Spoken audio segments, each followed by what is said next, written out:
Hi, welcome back to Conversion Conversations. This is Cameron, and we're on part 3 of the TOYHAX Reprolabel set for the Terrorcons. So part 1 was Cutthroat, part 2 is Sinner Twin, and now part 3 is going to be Rippersnapper, which is actually the first Terrorcon that I got, and I think he falls kind of in the middle of the pack for me. I like the design. He got me really hyped when I first saw him. I think I got him actually in Nashville while I was in the town for a trip. I got super excited because I was very much expecting a Power of the Primes redeco slash remold set for the Seacons. Instead, we didn't get that, but he is still a very cool robotic land shark. And he already has, as you can see, a lot of painted detail. So what TOYHAX has done, they've given him this set here. Let me just double check. Yep. This set here that adds some blues that look really nice that I think are going to paint match well to his blues here, and then some additional mechanical detailing. So starting out, we get sticker number 35, which is going to cover up his Decepticon symbol on his head. And I know in part 2 I was asking about the Decepticon symbols. Now that we're on this sheet, we can see that those symbols are provided here. So I'll probably go back when I'm doing Hunger and add all the Decepticon symbols to all the characters before I combine everything. So starting out, these, again, we have these like bullet hole slash drill hole details. And I like the sticker because it's going to fit really nicely onto this molded detail on his head. Even if it covers up that nice Tampa Crap Decepticon symbol, I like the blue that's going to be breaking up kind of that ocean of white we have at the top of his head. Plus, the sticker does come in 3 parts, so we can give him kind of a little angled bit of blue going down his shark snout. And the last part is right here. It is now after the New Year's. I hope everyone had a great New Year's.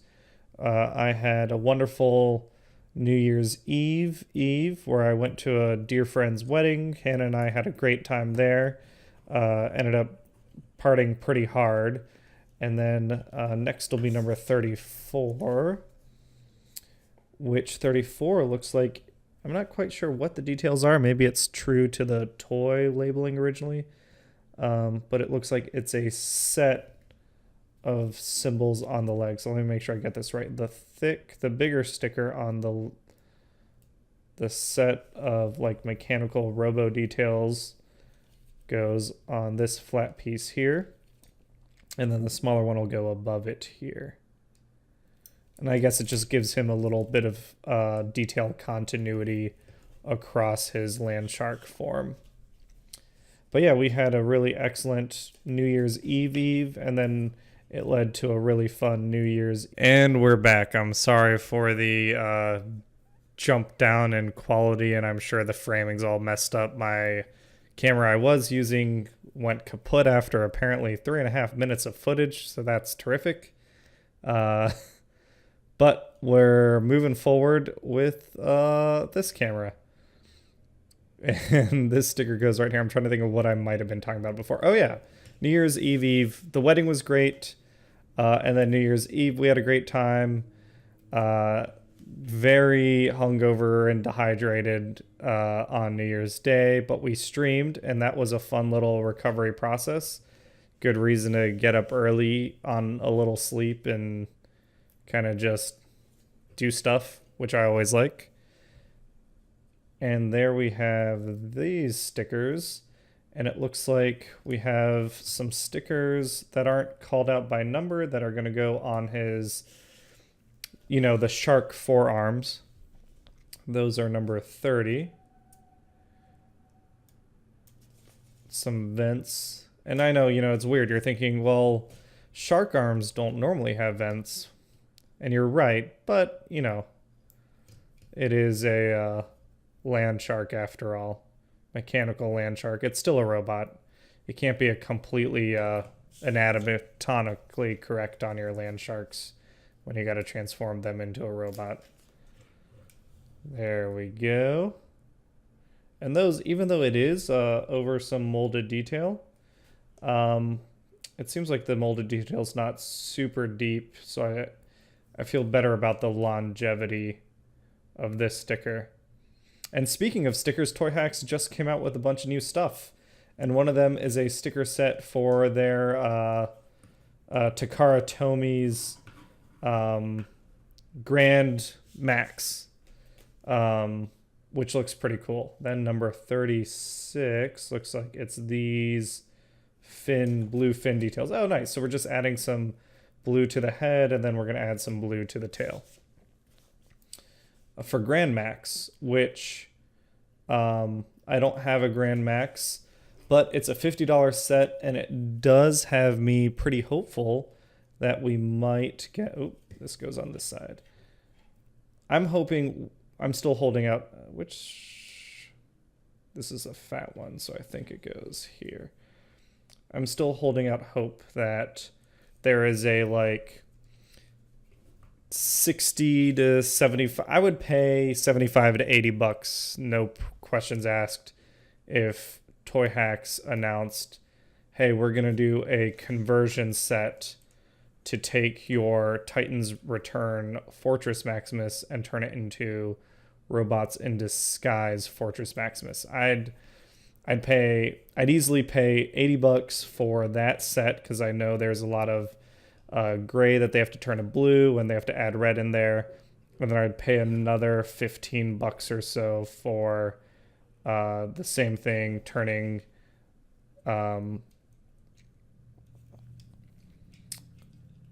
his head into emissary and all that stuff. Okay, we got that.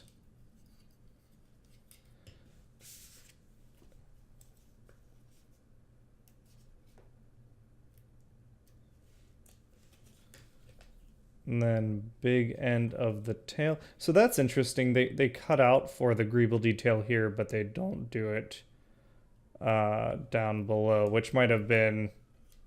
I think that still looks good, but I might have liked the cutout remaining, so you get the little spot of white inside that blue panel. And they are paired up nicely for us to apply. But yeah, I was hoping to shoot this all on a better camera, and I think as shown, the resolution was better. I guess they're paired up on opposite sides. I gotta figure out why it only went for 3.5 minutes before it cut out. Still figuring setup stuff out. But 2019, I think, is going to be a pretty big year for the channel. I've in the process of purchasing some lighting and camera stuff, as well as the desk that I want to actually record on. So in terms of conversion conversations, I think there's going to be a big improvement in the next couple months. Probably a couple good chunk improvements over a series of improvements. There we go. And that is some really nicely done blue. Like that, it's a little shiny, so it doesn't match the paint perfectly, but I don't think it needs to. It just looks good. And then it looks like these are all the Landshark mode stickers. So the next thing for Rippersnapper will be to transform him. So we'll take little Landshark legs, take his... It's a very aerial bot style transformation, isn't it, from Combiner Wars? Which I think I still haven't picked up any Siege stuff, but I think that's one thing that people seem very excited about is, while it may not be as cohesive as Combiner Wars and Titan's Return in terms of like play pattern, it makes up for that in some cool varied transformations that we haven't seen as a result of the very cohesive play pattern we've been getting for the past couple of years. And there we go. There's Rippersnapper in his bot mode. Oop. Let me bring those shoulders up. And we'll keep stickering him. Okay, so we've got him in robot mode. And the first thing I noticed, it looks like this white panel of his peg is actually getting covered up. Which is interesting to me. So it's in two parts. Sticker 33 has individual panel lines, stickers to cover up that white section. And then there's also a gold hexagon to cover up his red hexagon, which I kind of like the red hexagon, but I'm going to go with it for now and see what it looks like. But yeah, I am excited for what's coming up. I've got some interesting projects at work that I'm looking forward to. Finishing up the master's degree this year, which is exciting for me. Kind of being done with that. That'll hopefully give me some more time to spend on hobby stuff. So that is a little tough to line up. I think the hole in the blue sticker is a little oversized to make sure you don't undershoot. But I think I went a little too far to the right. No, maybe it just stretched that way. We'll see how it ends up looking all together. And yeah, we're at 97 subscribers. I think previously I've given some shout outs to two channels that have kind of reached out and people I've connected with. And I'm enjoying what we're doing so far, both with video games, with, I guess not both, all three, with D&D and then with Transformers. It's just nice. I think I was getting, I don't know if anyone else feels this way, burned out on hobby interaction from forums. I don't know. I guess when the community gets to a certain size, there's just so much noise. So that's what he looks like with the peg blued out like that.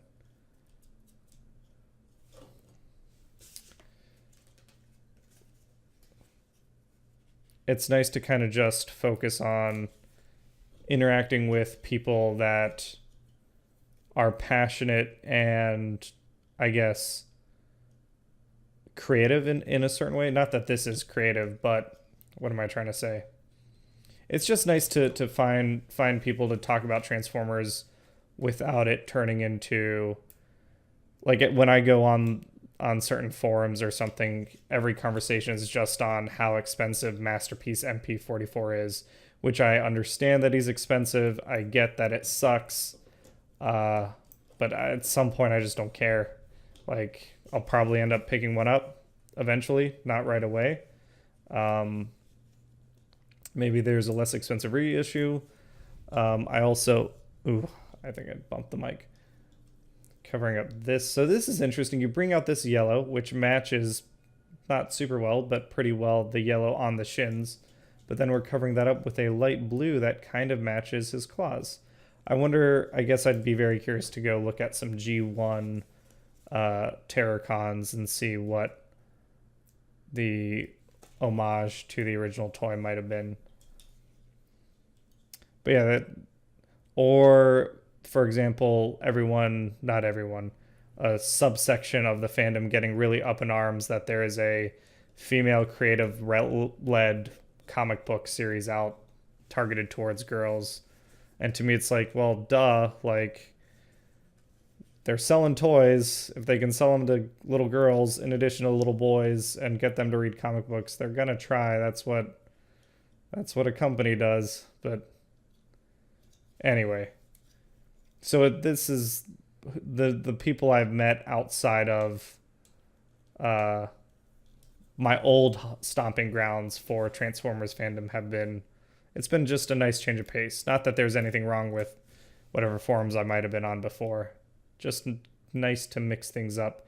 And that's one thing I want to keep doing in 2019 is mix things up as well as work out more, because God knows at the end of 2018, I was pretty good for part of the year. At the end of the year, not so good.